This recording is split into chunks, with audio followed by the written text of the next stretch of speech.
नमस्कार मंडळी, स्वागत आहे आपलं फॅमिलीज कॉर्नर या चॅनलवरती। आज आपण करूया कोथिंबीर वडी।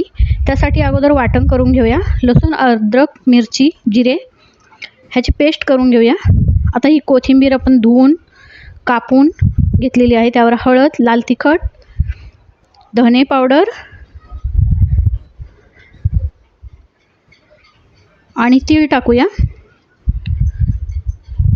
तीळ वडीमध्ये वडी बनवतानाच टाकायचे। वडीच्या वरून तीळ लावले की तेलात वडी सोडताना हे तीळ तेलामध्ये पडतात। मीठ चवीनुसार।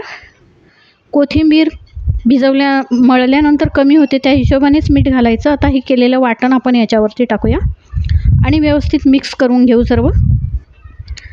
पाणी अजिबात वापरायचं नाही, कारण आपण वाटणामध्ये थोडं पाणी घातलं होतं आणि कोथिंबीर ओली असल्यामुळे मीठ टाकलं की त्याला आपोआप पाणी सुटतं।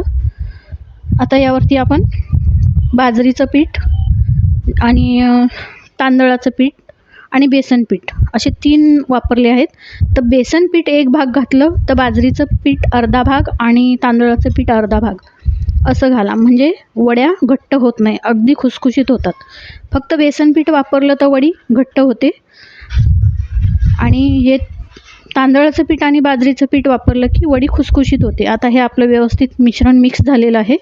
आपण पीठ कमी वापरले, कोथिंबीर जास्त आहे। तर याचे रोल करून घेऊ व्यवस्थित एकसारखे, म्हणजे वड्या पण एकसारख्या होतील। आता या वड्या तयार करून घेऊया। तर वड्या वाफवायला ठेवायच्या अगोदर ह्या वड्यांवरती तेल लावायचं आहे, म्हणजे ह्या वाफेवर जाळीवर ठेवल्यावरती चिकटणार नाही। त्या हिशोबाने आपण तेल लावून घेऊ आणि एका पसरट भांड्यात वाफेसाठी ठेवूया। वड्या नेहमी भांड्यातच वाफवायच्या। कुकरमध्ये वाफवल्या की याचं खूप म्हणजे जास्त शिजल्या जातात। आता या जाळीवर ठेवल्या। आता 20-25 मिनिटासाठी मंद आचेवरती वाफवून घेऊया। वड्या आपल्या रेडी आहेत वाफवून। आता ह्या मोकळ्या तेलामध्ये तळून घेऊ। अगदी छान कुरकुरीत खुसखुशीत वड्या होतात। तीळ पण बाहेर येत नाही यातले। नक्की करून पहा आणि सांगा कशा झाल्या त्या। बघा, वड्या छान तळून झालेल्या आहेत। अगदी खुसखुशीत तळून होईपर्यंत पटकन बाहेर नाही काढायच्या, तळून द्यायच्या पूर्ण। तर वड्या आपल्या रेडी आहेत।